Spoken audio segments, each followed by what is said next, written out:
success is a very unique business tool. Here we have a musical scale, the scale of C, by the way. And we all did these at school. Remember do, re, mi, fa, sol, la, ti, do? You remember singing that at school? Well, here it is. It has a certain flow to it. Do, re, mi, fa, sol, la, ti, do. Everything just seems to happen at the right time in a musical scale. It just seems to have something that is just flowing.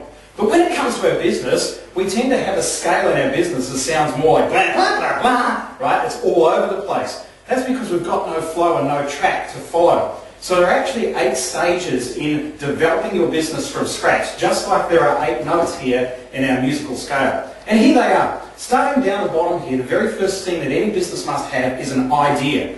Nothing happens without having the idea first. Once you have that idea, then what you do is you wrap a brand around that idea. Take Richard Branson, for instance. He thinks, oh, I'm going to have a record store, then he puts a brand around it that is Virgin.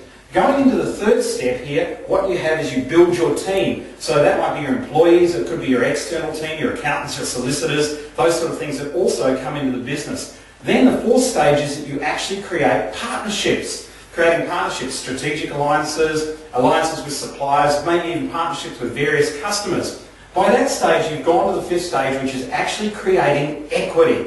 There is no equity in any business until you've built that first 4 stages. And what a lot of people do is they come up with an idea and they instantly think that that has value, and then they find it very difficult to sell that idea. From equity, we go into acquisition.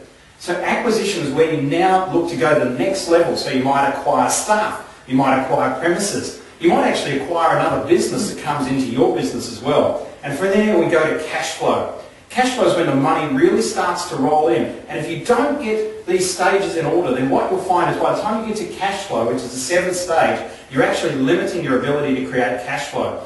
The 8th and final stage is actually system. So once you've gone through idea, brand, team, partnerships, equity, acquisition, cash flow, you've actually built a system that is then replicable in any other business that you want to use.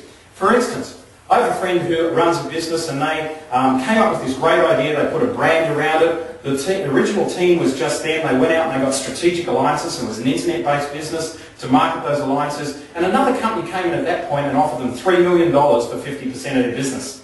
They chose not to sell it. So they moved on and they went to acquisition. They started to acquire staff, premises, servers, and they actually made this business really operational. They really started to bring in some cash flow. At that point there, they created a system. 2 things happened.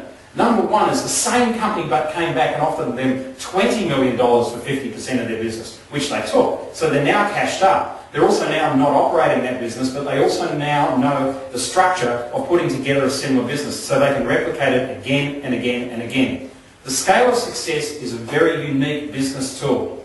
If you don't follow it in that sequence, you will limit your chance of success. I'm Mike Hancock, and I'll see you again next time.